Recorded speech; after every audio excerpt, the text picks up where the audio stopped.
believe it or not, for every prophecy that the Bible has concerning Jesus' first coming, there are 8 prophecies which reference his second coming. That's one reason I love the Bible, because it's historical. But not only is the Bible historical, but the Bible is also prophetic.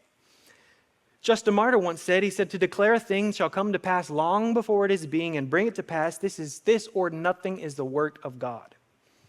Some have estimated that there are about 3,856 verses that either directly or indirectly reference or are concerned with prophecy in the Bible. But not only does the Bible prophesy about things that are yet to happen, the Bible actually has prophecies in it of things that have already happened. And in fact, your booklet there should have 6 fulfilled prophecies of the Bible, and this is just 6 for the time we have. The Bible prophesies the rise and fall of both the Greek and the Roman empires. It prophesies the destruction of cities like Tyre and Sidon, and also Nineveh, which history bears out. It happened just like it was prophesied. Jesus predicted that Jerusalem would be destroyed, and we know it was. Jesus predicted that the destruction of the temple would be so severe that there would not be one stone left on top of another, and we know it happened exactly as he said it would. The Bible prophesies that Israel would be reborn as a nation, and then also there's a prophecy there about the destruction of the city in Damascus, which actually is happening within the past 2 decades. Many scholars believe that it's actually happening now. Maybe that's a Google search for you later. But not only did Jesus prophesy that things were going to happen, but Jesus also fulfilled prophecy. In fact, one writer said that there are over 300 prophecies in the Old Testament that were fulfilled by Jesus in his lifetime. Now, that's a lot of prophecies. And, I can give that maybe some of those they're kind of a wiggle room round about whether you're interpreting it, with typology or figurative. But there are some other prophecies. They are so specific and have so many key details that it can't be a coincidence. And in your booklet there, we have 10 prophecies. Now, this is only 10. There's many more we could list here, but the Bible specifically prophesied the Messiah would be born in Bethlehem. The Messiah would be called out of Egypt. The Messiah would have a forerunner who would prepare the way for him. The Messiah would have a triumphal entry on a donkey into Jerusalem, and that he would be betrayed by a close friend. He would be sold for 30 pieces of silver. His hands and his feet would be pierced, and lots would be cast for his clothing. But no bones in his body would be broken, and he would be buried in a rich man's tomb. All of those things were written at least 700 to 800 years plus before Jesus ever came on the scene. Now, you may ask the question, could it all be coincidence?